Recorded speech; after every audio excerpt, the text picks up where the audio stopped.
दोस्तों हाल ही के अंदर जो है ईरान और अमेरिका के बीच में यहाँ पे हमें टेंशन्स देखने को मिल रही हैं। अमेरिका ने जो है अपने यूएस सेलर्स को रेड सी के अंदर यहाँ पे अपने टैंकर्स, अपने जो वॉरशिप्स हैं, अपनी फोर्स है, उसको यहाँ पे उतार दिया है गल्फ रीजन के अंदर। और जो यहाँ पे ईरान की दादागिरी चल रही थी, ऑयल टैंकर्स को बार बार रोकना गल्फ रीजन के अंदर, और जो है कि डिफरेंट कंट्रीज जैसे कि मैं बात करूँ इसराइल के, यहाँ पे बहुत सारे ऑयल टैंकर्स को ईरान ने कैप्चर करने की कोशिश करी, सीज करने की कोशिश करी। तो उसी को लेकर जो है अभी एक यूनाइटेड स्टेट्स ऑफ अमेरिका ने एक बहुत बड़ा एक्शन लिया है। अपने 3000 यूएस सेलर्स को साथ ही साथ जो है कि अपनी वॉरशिप्स को रेड सी के अंदर डिप्लॉय कर दिया है। काफ़ी ज़्यादा इंपॉर्टेंट यहाँ पे अगर बात करूँ तो जियोपॉलिटिकल चेंज हमें देखने को मिल रहा है। देखिए गल्फ रीजन बहुत ज़्यादा इंपॉर्टेंट रहता है। अगर हम बात करें क्रूड ऑयल के, यहाँ पे एक्सपोर्ट काफ़ी ज़्यादा रहते हैं पूरे वर्ल्ड के अंदर। जितना भी ऑयल हमें आज इस समय एनर्जी के रूप में हम यूज़ कर रहे हैं वो पास होता है गल्फ रीजन के अंदर। और यहाँ पे ईरान कोशिश कर रहा है कि जो गल्फ रीजन में है वो ब्लॉकेट्स करें, और टेंशन यहाँ पे काफ़ी ज़्यादा एस्केलेट होते हुए हमें देखने को मिल रही है। आज के आर्टिकल में हमें बहुत सारी चीज़ें जानने को मिलेंगी, क्यों आखिर जो है कि ईरान ये सब चीज़ें कर रहा है, और क्या इसमें यूएस भी शामिल है इस जो भी यहाँ पे प्रॉब्लम्स देखने को मिल रही है। देखिए पहली चीज़ तो US deploys new forces and warships to Red Sea. Red Sea की मैं लोकेशन आपको दिखा देता हूँ दोस्तों। Saudi Arabia, Egypt, Sudan, Eritrea, ऊपर आपको देखने को मिलेगा सिनाई पेनिनसुला जो आपका लगता है इसराइल और जॉर्डन के साथ, और यहाँ पे बीच में आपको देखने को मिलेगा लाल सागर यानी कि रेड सी, और ऊपर मेडिटेरेनियन सी आपको देखने को मिलता है, भूमध्य सागर। तो ये काफ़ी ज़्यादा इंपॉर्टेंट लोकेशन हो जाती है। और ईरान आप देख सकते हैं दोस्तों, यहाँ पे आपको देखने को मिलेगा इराक, कुवैत, सऊदी अरेबिया और गल्फ ऑफ ओमान से नीचे होते हुए यमन तक। यहाँ से जो आपके शिप्स जाते हैं ना दोस्तों, वो एक्चुअली रेड सी को पास करते हुए फिर मेडिटेरेनियन में घुसते हैं। मेडिटेरेनियन से फिर ग्रीस के रास्ते होते, अटलांटिक ओशन से होते हुए फिर वो डिफरेंट अपनी कंट्रीज़ को जाते हैं। यूरोप में जो भी ऑयल एक्सपोर्ट करता है गल्फ रीजन, वो यही रास्ता है रेड सी वाला। और यहाँ पे इस समय जो है कि यूएस ने अपने फोर्सेस को डिप्लॉय कर दिया है। और देखिए जो ये टेंशन्स है ना, ये बहुत पहले से हमें बढ़ती हुई नज़र आ रही हैं। जब से डोनाल्ड ट्रंप ने यहाँ पे 2018 में जब यूएस और ईरान की जो बेसिकली न्यूक्लियर डील थी उसको कैंसिल करवाया, साथ ही साथ इसको ग्रे लिस्ट और फिर सैंक्शन काफ़ी ज़्यादा यहाँ पे ईरान के ऊपर बढ़ाए, तो उसी को देखते हुए ईरान भी यहाँ पे रिटेलिएट कर रहा है, और यूएस ने भी इसमें बहुत बड़ी गलती करी है, जिसके बारे में मैं डिस्कस करूँगा। देखिए शुरू करते हैं। पहली चीज़ तो देखिए यूएस ने यहाँ पे इंटरवीन करा है कि हम सीज जो भी अब ईरान करेगा गल्फ रीजन में टैंकर्स को, उनके ऊपर हम सीवियर तरीके से यहाँ पे अटैक करेंगे। और अगर इसने ऐसी चीज़ दोबारा करने की कोशिश करी तो देखिए 2019 के करीब मैं बता रहा हूँ आपको कि ईरान ने जो है कि यूएस के बहुत सारे टैंकर्स को ज़बरदस्ती जब्त करा, और उसी के साथ साथ जो है कि यहाँ पे एस्केलेशन हमें बढ़ती हुई देखने को मिली। जो भी ऑयल टैंकर्स यहाँ पे से गुजरते हैं दोस्तों, वो ये रूट काफ़ी ज़्यादा इंपॉर्टेंट है। मैंने आपको बताया क्रूड ऑयल मेजरली 95% इसी रास्ते से होते हुए पूरे वर्ल्ड की तरफ बढ़ता है। तो बेसिकली जो यूनाइटेड स्टेट्स है वो कुवैत से भी यहाँ पे क्रूड ऑयल खरीदता है। और मैं बात करूँ तो सऊदी अरब, वहाँ पे काफ़ी ज़्यादा इंपॉर्टेंट क्रूड ऑयल के यहाँ पे कुछ भंडार हैं जो यूएस की को यहाँ पे सऊदी ने दे रखे हैं उसके इंटरेस्ट के मुकाबले। तो यहाँ से जो है टर्की को भी यहाँ पे बहुत ज़्यादा क्रूड ऑयल जाता है। इंडिया एक बहुत मेजर इंपॉर्टेंट कंट्री, खैर इंडिया के लिए तो ईरान लिबरल कंट्री है क्योंकि हमारे काफ़ी अच्छे रिलेशन है ईरान के साथ। वहीं पर हम बात करें तो यूएस के साथ बहुत ज़्यादा ख़राब रिलेशन है। अगर पूरे वर्ल्ड में अगर यूएस के रशिया से भी मुझे लगता है कि ईरान के साथ ज़्यादा ख़राब रिलेशन है ना। और देखिए बहुत सारे अटेम्प्ट्स यहाँ पे हो चुके हैं। तो ये जो गल्फ, पर्शियन गल्फ वाला रीजन है, स्ट्रेट ऑफ हॉर्मूज से जब गुजरते हैं शिप्स, तो कभी कभी तो क्या होता है कि कभी कभी जो शिप हैं वो ईरान के टेरिटोरियल जो वाटर टेरिटरी है उसके अंदर आ जाते हैं। तो यहाँ पे ईरान कोशिश करता है कि प्रेशराइज करके इनको अपनी तरफ ले जाके यहाँ पे इनको जब्त कर लिया जाए। और देखिए ईरानियन जो भी नेवल वेशल होते हैं ना, ये क्या करते हैं कि बेसिकली जो कॉमर्शियल ऑयल टैंक्स होते हैं, चाहे वो कोई भी कंट्रीज़ के हो, मैं एक बताता हूँ। देखो बहामास का एक कॉमर्शियल ऑयल टैंक था, तो इसको ज़बरदस्ती रिचमंड वॉयेजर नामक, ठीक है, नाम से इसका नाम था इसका, तो इसको जो है एक तरीके से अपनी तरफ इनने फोर्सफुली अप्रोच कराया है, इनको अपनी तरफ शिप को प्रेशराइज करके अपने टेरिटोरियल वाटर्स में ले गए, टेरिटोरियल वाटर्स में, और उसके बाद इसे जब्त कर लिया, जिसमें बताया जाता है कि कम से कम 10 भारतीय थे दोस्तों। तो खैर भारतीयों को तो कोई ऐसी प्रॉब्लम नहीं हुई, लेकिन मैं बात करूं तो मेजरली जो इंडिया के लोग हैं वो भी जाके गल्फ रीजन में काफ़ी ज़्यादा अच्छा इंपॉर्टेंट पार्टिसिपेशन अपना दिखाते हैं। और देखिए अब मैं यहाँ पे एक बहुत इंपॉर्टेंट चीज़ के मुद्दे पे आता हूँ, why Iran keep seizing oil tankers in the strait of Hormuz.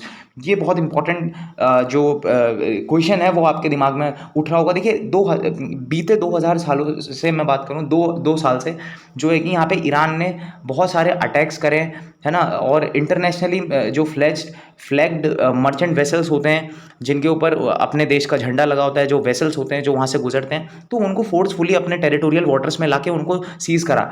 और उसी के साथ जो है कि एक क्रिटिकल वाटर वे के नाम से अब इसे जाना जाता है, क्योंकि बहुत क्रिटिकल है यार कि यहाँ से जा रहे हैं तो यहाँ कभी ईरान आके कब्जा कर ले रहा है इन ऑयल टैंकर्स में। उसी के साथ साथ जो है कि टैंकर नियोवी जो था टैंकर था दोस्तों, उसको जो है कि यहाँ पे सीज कर लिया ईरान ने, ठीक है ना। और यहाँ पे बताया जा रहा है कि उसका सीज का कारण क्या था कि कोई ईरान के ऑयल टैंकर के साथ उसकी कोलिजन हो गया था, है ना, सी के अंदर, क्योंकि बहुत ज़्यादा मैं बात कर दूँ पर्शियन गल्फ के अंदर, तो उसी को लेकर जो है ईरान ने फिर से जब्त करा। उसी के साथ जो है कि यूनाइटेड स्टेट्स की 5th फ्लीट यहाँ पे इस समय अपनी पेट्रोल बढ़ा रही है, अगर मैं बात करूँ पर्शियन गल्फ के अंदर। और उसी के साथ साथ ये एक मेजर जियोपॉलिटिकल चेंज हमें देखने को मिला है। तो जो बेसिकली इतना बड़ा यहाँ पे जियोपॉलिटिकल चेंज देखने को मिल रहा है, ये ईरान और जो यूएस के टेंशन्स हैं वो काफ़ी ज़्यादा एस्केलेट्स हो रहे हैं यहाँ पे देखने को मिल रहे हैं। उसी के साथ जो है कि Iran as a tit for tat policy यहाँ पे अपना रहा है। अब मैं बताऊँगा टिट फॉर टैट पॉलिसी क्यों अपना रहा है ईरान। तो जैसे कि देखिए कुछ समय पहले ईरान के कुछ टैंकर्स गए थे ग्रीस के वहाँ पे, ठीक है ना। तो ग्रीस के वहाँ पे कोस्ट पे जब वो टैंकर्स गए तो अमेरिका ने उनको सीज़ करा, उन कोशिश करी कि उन्हें सीज़ करा कुछ समय कुछ हफ्तों के लिए उसे सीज़ कर दिया यहाँ पे, है ना। तो उसी को लेकर जो है कि यहाँ पे ईरान बोल रहा है कि तुमने हमारे टैंकर भी सीज़ करे, अब हम तुम्हारे टैंकर सीज़ करेंगे। अब देखो अब क्या होता है। तो देखो ये जो चीज़ें हैं ना, ये काफ़ी ज़्यादा यहाँ पे टेंशन्स को बढ़ा रही हैं, और ये as a tit for tat policy Iran यहाँ पे अपना रहा है इस समय। और मैंने बताया आपको जैसे नियोवी जो ट्रैवल कर रहा था आपका जो है ना, ये शिप ऑयल टैंकर जो था आपका बेसिकली दुबई से ये यूनाइटेड अरब अमीरात जा रहा था। तो इंडियन रिवॉल्यूशन जो आपका ईरान रिवोल्यूशनरी कोस्ट गार्ड होता है, उनके पर्सनल आए और इसको प्रेशराइज करा, अपने कोर्ट्स में ले गए और फिर ईरानियन वाटर में जाके उसे सीज कर दिया। तो आप समझ सकते हैं कि यहाँ पे जो टेंशन्स हैं वो काफ़ी ज़्यादा बढ़ते हुए हमें नज़र आ रहे हैं। और इस समय जो है 3000 सेलर के करीब बताया जा रहा है कि यूएस ने डिप्लॉय कर दिए। अब दूसरी चीज़ बताता हूँ, देखो गल्फ ऑफ ओमान में एक जो आपका टैंकर था ऑयल टैंकर, उसका नाम था एडवांटेज स्वीट। तो बेसिकली जो एडवांटेज स्वीट ऑयल टैंकर था उसको भी जो है कि यहाँ पे ईरान ने सीज़ करा।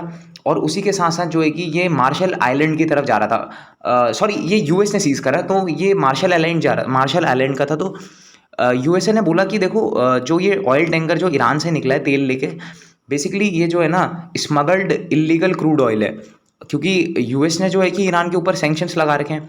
तो इसलिए जो है कि ईरान कोई भी अपने क्रूड ऑयल को बेच नहीं सकता है, जो यहाँ पे वेस्टर्न कंट्रीज़ है, यूरोपियन कंट्रीज़ को बेसिकली। तो सैंक्शन का काफ़ी ज़्यादा यहाँ पे कड़ा असर हुआ है ईरान के ऊपर देखने को मिला। तो उसी को लेकर यहाँ पे दो एडवांटेज स्वीट था, वो ईरान का वेसल्स था, उसको यूएस ने यहाँ पे सीज करा। तो यहाँ पे आप देख सकते हो दोनों कंट्रीज़ काफ़ी ज़्यादा यहाँ पे दुश्मनी काफ़ी ज़्यादा यहाँ पे बढ़ती हुई है। और उसी के साथ साथ जो टेंशन थी न्यूक्लियर डील को लेकर, वो भी काफ़ी ज़्यादा यहाँ पे हार्ड सैंक्शंस यहाँ पे टारगेट करे थे ईरान के क्रूड ऑयल को और पेट्रोकेमिकल्स को, जो ईरान यहाँ पे एक्सपोर्ट करता है डिफरेंट कंट्रीज़ को। हरासमेंट के काफ़ी ज़्यादा इल्ज़ाम लगे, है ना। और उसी के साथ साथ जो है कि ईरान जो है कॉन्टीन्यूस अटैक करता है इंटरनेशनल शिपिंग पे, जो भी उस रास्ते से यहाँ पे गुजरते हैं। उसी के साथ साथ दोस्तों जो है कि ना यूएस ने अभी जो है कि डिप्लॉय कर दिए अपने डिस्ट्रॉयर F-35 F-16 और वॉर प्लेनर्स। और साथ ही साथ जो है कि मैराइन एक्सपीडिशनरी यूनिट यहाँ पे यूनाइटेड स्टेट्स ऑफ अमेरिका ने इस समय डिप्लॉय कर दिए। तो आप समझ सकते हो जो ईरान के एक्शन है दोस्तों वो कितने ज़्यादा कॉन्ट्रेरी हैं, अगर मैं बात करूँ इंटरनेशनल लॉ को देखते हुए। यूएस ने इसको चीज़ें सीधे बोला है। देखो अब जो है ना गल्फ कंट्रीज़ यहाँ पे थोड़ा सा नाराज़ हुई हैं इस समय यूएस से। क्यों हुई है मैं बताता हूँ। देखो यूएस ना हमेशा अपने इंटरेस्ट के लिए काम करता है, सबसे बड़ी चीज़ यही है उसकी, क्योंकि जब तक उसके इंटरेस्ट काम के हैं, जब तक उसके इंटरेस्ट हैं तब तक ही वो आपका साथ देगा, उसके बाद वो उसको कोई फ़र्क नहीं पड़ता कि आप क्या हो। तो बेसिकली जब कुवैत सऊदी अरेबिया से जो ऑयल टैंकर्स यहाँ पे जा रहे थे उनको रोका ईरान ने, यूएस की तरफ जो जा रहे थे यूएस के लिए बेसिकली।